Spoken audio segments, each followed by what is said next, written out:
It's the Vikings, it's the Cowboys, it's crossover Thursday, it's Sunday Night Football. We're previewing it here on the Locked On Vikings podcast.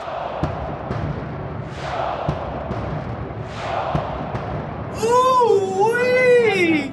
You are Locked On Vikings, your daily Minnesota Vikings podcast, part of the Locked On Podcast Network, your team every day. What's going on, everybody? Welcome to the Locked On Vikings podcast, part of the Locked On Podcast Network, your team every day. Thank you so much for making Locked On Vikings your first listen of the day. Today's episode of Locked On Vikings is brought to you by, since 1965, McDonald's has always been more than just a place to get tasty. Affording to our friends at McDonald's for always being there. I'm loving it. So today is Crossover Thursday. Most of the show is going to be a conversation with Marcus Mosher of Locked On Cowboys. Really interesting conversation. I was very wrong about some of the things about the Cowboys, and you can hear me learn it all in real time, which totally changes my perspective on how their offense and their defense works, which will be really interesting. And to kind of preface that conversation, a lot of what we ended up talking about was about kind of risky play and, risk reward and being aggressive and stuff. And there was a mailbag question. I don't think I got to it on Tuesday. If you are couldn't find the show on Tuesday, again, my bad on that. Something went wrong with the scheduling mechanism. It's up now. It didn't get up till late Tuesday night. So go check for it now if you want to hear that mailbag. But there was a question about if you are an underdog because you got a bunch of hard games going on, should you play risky? Should you play a little riskier because you're a dog? And I think I either got to it and then cut it, or I didn't get to it, but it becomes a lot more relevant. So I'll get to it now, at least, which is that it is, I think, a pretty interesting idea. I don't know if you need to go too hard on it, because at a certain point, you kind of do the play that's in front of you. If they're giving you 7 yards underneath, take 7 yards underneath. Don't say, hey, I'm an underdog, I'm going to actually test the deep coverage, right? Don't do stupid stuff in the name of this. But when it comes down to it, sure, make those decisions. And here's the thing. The Cowboys are playing with house money right now. They are way ahead of the house in their world. They are in an absolute cupcake division. They are flying away with the NFC East. Eagles aren't going to catch them. Giants aren't going to catch them. Washington's not going to catch them. Those three teams all in the total pits, and the Cowboys are good. And Marcus kind of talked about this. They don't need this win. They don't need any particular win. Win 10 games, you probably run away with the division, and then it's just all about NFC seeding, right? Obviously, you want to win every game in front of you and stuff. But the way that they're playing is a lot more risk reward. It's a pretty risky way to play. They are a very aggressive team. They do a lot of throwing deep. They do a lot of blitzing, stuff like that. They play very aggressive, and it's led to them winning a lot of games 42-30, these shootout games. And it's just such a weird way to approach the Vikings, because the Vikings like to play ball control games. If it were up to Mike Zimmer, every game would be 8 possessions. And I think as the underdog, that's good for you, right? Because that's a higher variance outcome. So I don't want to get ahead of more of that conversation. I'll cut off to it in a second. But I guess let's talk about the Vikings injury report as well, where the Vikings have basically the headline is DNP is Michael Pierce. That we were kind of on Michael Pierce watch. I hoped he would play after the bye. He's still not participating. Still might be able to play. It's not out or anything like that. But obviously sucks to see him DNP. Also, D.D. Westbrook was a DNP. He had a wrap on his ankle. He's been dealing with that. And I think he injured that in the Panthers game, if I remember. Also, Anthony Barr limited, Ben Ellefson limited with knee injuries, both of them. And then Alexander Mattison and Adam Thielen also listed, but they were full participants. So a much shorter injury report after the bye. I think the bye comes very nicely. Conspicuously, no Darisaw or anything. No Bashaud Breeland, who had been dealing with stuff. No Amir Smith-Marset, who'd been dealing with a lot. No Dalvin Cook with his ankle injuries, not even listed. So a lot of much healthier players. That's really nice. And we'll kind of see how the week progresses there. As for the Cowboys, the big thing is Dak Prescott, who was officially listed as limited with a calf injury. We'll talk about that with Marcus. They also have Tyron Smith limited, Trevon Diggs has an ankle injury, and defensive end Dorrance Armstrong limited, and a couple of full participants as well. So they are both teams, I mean, coming off a bye, reasonably healthy. I don't think the game's going to come down to somebody had the wrong player injured. Obviously, it sucks to not have Michael Pierce if that holds, but we'll watch it as the week goes on. So we're going to go to the conversation with Marcus here in a little bit. But first, if you've ever, got on a road trip, the place to stop off and grab a bite to eat while you're on the way, or if you're just on the go or whatever, you got to go to Mickey D's. It's a place you always look forward to stopping. It's for something delicious, dependable. You know exactly what you're going to get, and it's affordable as well. So head to your local McDonald's, refuel, and reconnect. You got Wi-Fi, French fries, and coffee. I've cured many a hangover with Mickey D's, especially with their all-day breakfast. So go down to your local McDonald's and refuel. And thank you so much to our friends at McDonald's for always being there. I'm loving it. Also, let me talk to you about your car. Make sure you are taking care of your car. The last thing you want to do in these coming winter months is Halloween's coming up. The snow's going to start falling if it hasn't already. I know some places already got their first frost in Minnesota. You don't want to get stranded on the side of the road and not have the stuff you need. If you need a tire kit, if you need an ice scraper, if you park your car and then suddenly, it sleets and then the rain freezes and you got ice on your car, you need that stuff in your car. If you don't have it, get that for your kids too, because they're not going to think ahead and think of that themselves. Make sure you get all that stuff. And if you just need to get a repair done to your car and you want to try to save a buck, you can bring that part to the mechanic. You can order that part and anything else you need for your car at rockauto.com. Rock Auto is a car parts aggregator that lets you buy directly from the manufacturers. Just go to rockauto.com, enter your make, your year, and your model, and they will sort through their whole catalog and get you something that is compatible to your car delivered directly to your door.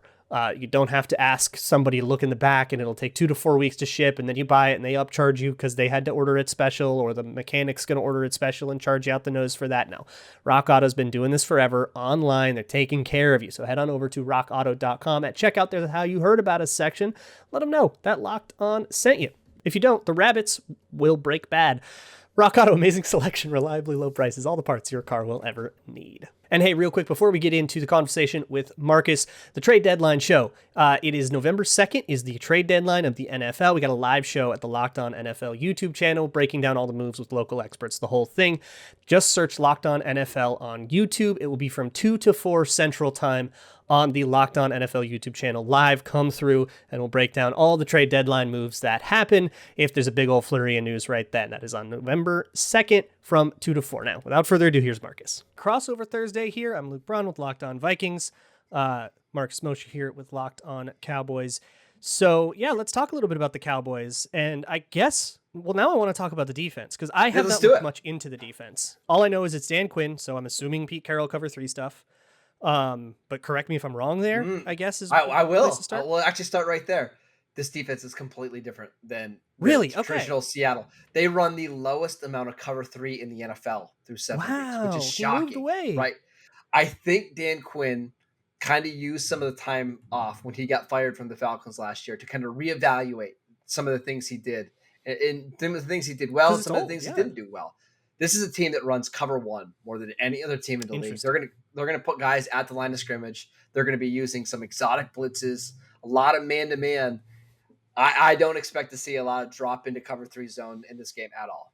Interesting. Okay, so man-to-man, and you mentioned before they were struggling against play action, which I guess makes sense when it's man-to-man. You got to recover for a long time there, and that can draw you out of position. Well, and they don't have the linebackers to do that. Like Micah Parsons is at his best when he's going forward. Same with Leighton Vander Esch. Same with Keanu Neal. Like they just don't have the guys that have the instincts to, hey, I'm going to drop really quickly, get into the zone, and get into the passing lane. They just don't have the dudes to do that. Got you. Okay, so that makes things really interesting because if you're going to just man up, well, then suddenly that's Jefferson and Thielen versus Trevon Diggs and who's the other corner? Anthony Brown. So how do you feel about those matchups? I mean, Trevon Diggs is like this superstar getting all these picks. Is he playing too risky though? Like, is this going to keep up? I mean, how can you say he's playing too risky when he has, 7 interceptions already this year? I don't think that's possible, right? But he is a feast or famine quarterback. I think like the best example for him is like prime Antonio Cromartie, right? Where, yeah, he might get an interception in a game, but he's probably going to give up 80 yards and a touchdown. But with the way the Cowboys offense is playing, that's okay because That all they works. want to do is steal a couple possessions, right? Gotcha. So the matchup for Dallas is not great. Thielen and Jefferson should just cook in this game. But Dallas is going to try to be they're going to try to get some turnovers. They're going to force Kirk Cousins into some bad throws. Diggs is going to jump a route or two, and they're okay living with, giving up 24, 27 points. Got you. So yeah, you're jumping routes, you're playing blitzes, you're playing this crazy aggressive thing, and it's kind of live or die on it. So is that what's I mean, there are so many games where the defense is giving up a ton of points. Is that what's happening, where they're just taking all these risks, and the teams that can punish them will punish them? Well, it's a combination of that, and they've had the lead in just about every single game so far. They've had the lead almost twice as much through 6 games as they did some all garbage last time year. Scoring and stuff. Yeah. So teams are just putting up a bunch of points in garbage time, and that's okay. I mean, again, I think even in a neutral game script, you can get yards on this team. It's just, can you avoid making the big mistake on offense? Because if you do, Cowboys offense is so good, they're going to capitalize on it. And, they can quickly turn a game from 14-13 into 38-13, which is what they did to the Panthers a couple weeks ago. So they're not perfect. They're not going to get a turnover, 2 turnovers every week, but they are opportunistic. God, that's the most fun way to play defense. That's the most fun defense to watch, huh? But you have to have an offense that pairs well with that. You can't win games 16-19 that way. Right. They're just not going to win games that way. If this game is a 22-19 game, the Cowboys are probably going to lose. Yeah, well, that's Zimmer's that's music to Zimmer's ears. He's probably going to want to play that kind of game. But I guess let's flip to the offense, because boy, those guys are scary. Holy crap. They're putting up 35 a game at least. What in the world? So I guess, I mean, look, Dak Prescott, we're pretty familiar with him. He's got, he does all the things you want quarterbacks to do, and he does them all well. Ceedee Lamb, Amari Cooper and stuff. But I guess what I want to talk about is the run game. We spent a lot of time on my show yesterday talking about power run and how to defend power and stuff. And it seems like, they're one of the only teams with the horses to run, pull 2 linemen out and run up, power, pound you in the mouth kind of thing and make explosive plays out of it. Tell me how this is working. Tell me about those backs. Well, it really helps that the offensive line is playing well this year. Tyron Smith is back and healthy. Zach Martin is healthy. They also have 2 tight ends that they're not afraid to put out in the field and block, especially Dalton Schultz. Like, he'll block your defensive ends. He'll block your linebackers. So that helps. They also have a pretty good offensive coordinator in Kellen Moore, who's going to make you defend some weird things. Like, I saw you tweet a picture the other day of Connor McGovern in the backfield, right? Like playing fullback, and he pulled across the formation and he was a lead blocker. It was wild. And it's not just hey, we're going to do this once and we'll be done with it. Like, there'll be games where he'll play 10 snaps as a fullback. And I'll also say, Luke, rocks. There's going to be a snap this week. I'm just telling you right now, where the Cowboys have 7 offensive linemen on the field, and one of them is Lyle Collins, who's just a man after my heart. They're going to try to bully the Vikings up front. It hasn't always been successful. There are some teams that have done a better job at kind of limiting their first down run success, but it is awfully hard to stop over the course of 4 quarters. Well, then we're on Michael Pierce watch, because he's still he was DNP on Wednesday's practice with the elbow injury that's kept him out a few games, so still DNP on the other side of the bye. Mike Zimmer did say he expected him back, quote, pretty quick, so maybe he comes along later in the week. So we're definitely how's Dalvin Tomlinson for that. Playing? Good. He's more of a pass rusher than I think we expected him to be, and against the run, he's been fine. He's a player the Cowboys have had trouble with in the past, playing inside the division. Zach Martin's even kind of had some troubles with him, so I'm keeping an eye on him in this one. Yeah, and the Vikings stole a lot of stuff schematically from Patrick Graham and the Giants, which I guess will come in handy in a game where you've seen that defense go up against the Cowboys a million times. But yeah, on the outside, of course, you've got all of these scary outside things, but then you've also got Cedric Wilson, and you've got, reasonable tight ends to throw to. Michael Gallup, of course. So I guess here's a more philosophical question. If the Cowboys offense can score any way they want, and they probably can against the Vikings, they'll take something away. But if the Cowboys got to dictate what sort of defense they go up against, what kind of game they're going to play on offense, just offense versus Vikings defense, is it a run heavy, pound you in the mouth kind of game? Is it find the one-on-ones, go explosive kind of game? That's always the way I've been familiar with Mike McCarthy, where he wants to find a one-on-one and throw it over the top of you for 60. I think in this game, Dallas would love nothing more to protect Dak Prescott and not have him throw the ball a bunch, and not have him move, and just run the ball down Minnesota's throat. However, I'm not sure that's going to work. And I'm not sure Dallas is going to completely lean into that for a couple things. Number one, Dak Prescott has actually had this game circled on the calendar for a while. Now, you'll remember last year that Andy Dalton played and he beat the Vikings. In 2019, they lost. I believe it was a Sunday night game. And Dak had the game of his life. He did have the game of his life, but he felt like Jason Garrett kind of took that game away from him. You'll remember that late in the fourth quarter. Yes. Remember Tavon Austin fair catching a punt? And I do vividly. I was beside myself. I couldn't believe they let us do that. And after the game, Jason Garrett threw Tavon Austin under the bus. And that's when the Jason Garrett era was done in Dallas. That's when the players completely were out on Garrett, because Tavon Austin is somebody who the players absolutely loved. He was a great friend of Dak Prescott. And I think he was mad that they all felt upset that Jason Garrett lost them that game. I think Dak has a lot of revenge in this game. I think he wants to put on a show. Because otherwise, Luke, if this wasn't a Sunday night game against the Vikings and it was a Sunday afternoon game against the Lions, he's not playing. I'm just telling you, he's not playing. Oh, so he's going to play through the injury. That's the other thing. We'll probably talk about that in a little bit. I think he wants to put on a show in this one. Got you. Yeah. So I have a few more questions just generally, and some topics I think we can discuss, maybe even debate if we disagree on them. So yeah, let's get to that in just a little bit. Coming back with Marcus in just a second, but first, let me talk to you about the best tasting protein bar on the planet. Built Bars are covered in 100% chocolate, and they taste like cheating. Chocolate peanut butter, chocolate mint, or whatever. Absolutely delicious. 9 main series flavors. I recommend the sampler, which is 2 of each. But it's not cheating because it's got like 4 grams of sugar, 4 grams of carbs in that thing, and then like 17 grams of protein. It's even keto friendly if you're doing the keto thing. So head on over to BuiltBar.com, enter promo code LOCKED15, LOCKED15. You can get 15% off of your next order. That's promo code LOCKED15, all one word, for 15% off at Built.com. All right, continuing on. It is crossover Thursday here with Marcus Mosher. At Marcus_Mosher on Twitter. From Locked On Cowboys, I'm Luke Braun. From Locked On Vikings, at Luke Braun NFL. So yeah, I guess we should probably talk about the Dak Prescott injury thing, because I haven't even asked you about that. So everybody seems really, really confident that he's going to play, but is he going to be 100%? No, he's not going to be 100%. And he might not be 100% for a while. These calf strains tend to linger. But it is one of the positions where, listen, you can play if you have a calf strain. It's not like receiver where we saw Michael Gallup miss 6 games. Right. It might not be as mobile.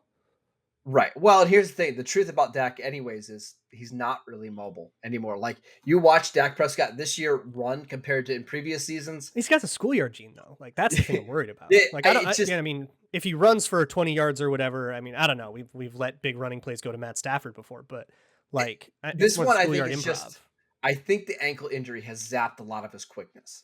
And he's okay anymore just playing in the pocket. So I think that's what you're going to see in this game. You're not going to see a lot of play action rollout stuff from him. It's going to be a lot of 3 and 5 step drops, get the ball out of his hands into the playmaker's hands. I don't expect a 100% Dak Prescott at all. Yeah, and so Andre Patterson did a presser on Wednesday where he was asked kind of about like, hey, what do you do when you don't know how healthy the quarterback's going to be? And you don't know if he's going to be, if you have to play contain on him or not, for example. And he basically said he is prepared. They're preparing for full-on healthy Dak Prescott. And if he's not, and he's playing different, they'll adjust. So that's interesting. They might end up kind of preparing the wrong way if he ends up kind of not having the full like repertoire that he usually has. I just would say, if you've watched the tape at all from the first 6 or 7 games this year, he just doesn't really move outside the pocket much anymore. He's just completely fine manipulating the pocket, making throws with timing and anticipation and accuracy. It's just, I don't think it's that big of a deal compared to like 2016 Dak Prescott. If he had this injury when he was a rookie, it would have been awful. I don't know how the offense would have been able to function, but where he's at now in his career, I'm just not sure it's a big deal. Yeah, I have all these flashbacks of that 2019 game of Amari Cooper going up against Mike Hughes and catching impossible toe tap sideline balls, and everybody going, what a terrible cornerback play. It's like, what's he supposed to do? I know. But that was like this crazy game. So that's when I feel like, okay, Dallas on Sunday night again, I'm thinking, okay, well, he's going to have the game. He's going to put up 450 and there's nothing you can do about it. And you're just going to have, but it seems like this is such a like risk reward game. And the Vikings have a lot of want in this game too, because they feel very doubted, and they are doubted, maybe with good reason, but they feel like they're so much of a better team than they're getting credit for. So they have this stretch coming up. They've got Dallas, and then they have to face, Lamar Jackson in Baltimore, Justin Herbert Chargers, and then they get the Packers. So they have this crazy stretch going up that we're all really, really worried about. And they're going, all right, bring it. Let's prove that we're a good team here. So I think both these teams are like real hungry. I think from a Cowboys perspective, we're really interested to see where Micah Parsons plays. Do they use him on the edge to try to create some pressure, or do they use him as a middle linebacker to help try to take away the run game? I think where Parsons plays will kind of give you an idea of what the Cowboys think about the Vikings offense as a whole, and especially Kirk Cousins. It's interesting. Like if I were in the Cowboys room, I would tell them not to do that, not to blitz all day, because what we saw when they played Seattle, if you watch that Week 3 Seattle game, they blitzed and stunted and gamed and did all this stuff, and the offensive line basically blocked everything up, and the Seahawks got absolutely wrecked by they moved the ball every down. And the next week, Cleveland came to town, and Cleveland is this rush 4 man up team that doesn't do anything fancy at all. And the Vikings just totally screeched to a halt. If you can get pressure with 4, this kills the Viking. But blitzing, that's the problem with they've Dallas. been really good at throwing hot. They've been really good at their blitz counters and at adjusting their protections and stuff. I don't know if that's the game plan against the Vikings, but if that's the way they want to play, it's the identity. Right. What's going to be tough about the Cowboys is they don't get a lot of pressure with 4, unless it's Randy Gregory just screaming off the edge. The other 3 guys just don't do a ton. Osa Odighizuwa is a pretty good run defender, offers a little bit as a pass rusher. The other guys don't really give you anything. So I think if you're a Cowboy fan, you're worried that they block Randy Gregory and Cousins has all day to throw and he picks you apart. I'm really curious to see how Dan Quinn tries to attack them. Yeah, I'm very curious about that, because I think so far, like, heavy blitz teams have just not done as well against the Vikings. They just have their pressure counters kind of well set. Yeah. But they don't have it very well set if you can rush 4 and beat the line. And the line, I mean, the Vikings offensive line has been a bugaboo for forever. So if you have a good, strong, powerful nose tackle, you can walk Garrett Bradbury right back into Cousins' lap. And, if you can do that, then keep 7 in coverage and take away the hot read. And then suddenly, that's where you can spark the disasters. I don't know. How do you think this one's going to go? Currently at BetOnline, Cowboys 2-point favorites, road favorites, Sunday Night Football. What do you think? I think this is a really close game. Like, I really don't see Dallas blowing them out. And I don't necessarily see Minnesota blowing Dallas out either, just because Dallas does have a really good offense. But it feels like a game, Luke, that comes down to the final possession and final kick. And I actually think I lean Minnesota here. I know he's talking about kickers here between these two teams is atrocious, but I think I do lean Minnesota, but I think it's a coin flip game. That's really the way I would call it. I think so. Here's the thing about the Vikings. They took the Seahawks mantle of being incapable of playing a normal game. 6 games, 5 of them have come down to the final play. It's insane. It's exhausting. And I apologize for your oncoming lack of faith in the sport. That said, I think I agree this one's coming down to the final play. I just don't see a world where it doesn't. Primetime game. This is coming down to the final play. I don't know. I think I'm a little bit too worried about that run game without Michael Pierce. I'm a little bit too worried about the cornerbacks. So I'm not feeling it great, but I think that 2-point spread is appropriate. I guess that's where I'll put this. I would lean Cowboys a little bit. Right. But not a lot. And I mean, it's going to be a close game. Anything can happen. Can we also say that this game is way more important for Minnesota than it is for Dallas? Dallas is minus 2,000 to make the playoffs right now. Like, the division is over. Oh, I mean, they could sleepwalk to Thanksgiving and they're going to win the division, right? There's a chance, but before they play this game on Sunday, that the best team in their division is 2-6 outside of Dallas. Like that's a good chance, right? It's a very good chance. I mean, there's so many catastrophic teams in the NFC. This is going to be the 2-7 game, right? We're meeting up in January again, baby.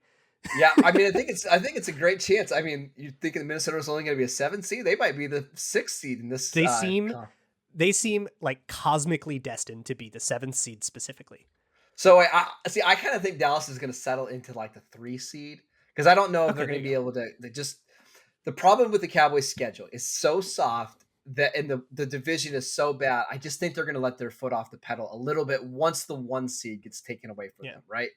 We could get to December, Luke, and they've already clinched the division. And how do you play the final 5 games of the year, knowing that it really doesn't matter if you're the 2 or 3 seed? So I mean, it gives you a chance at the 1, right? Like the Cardinals can't do this forever.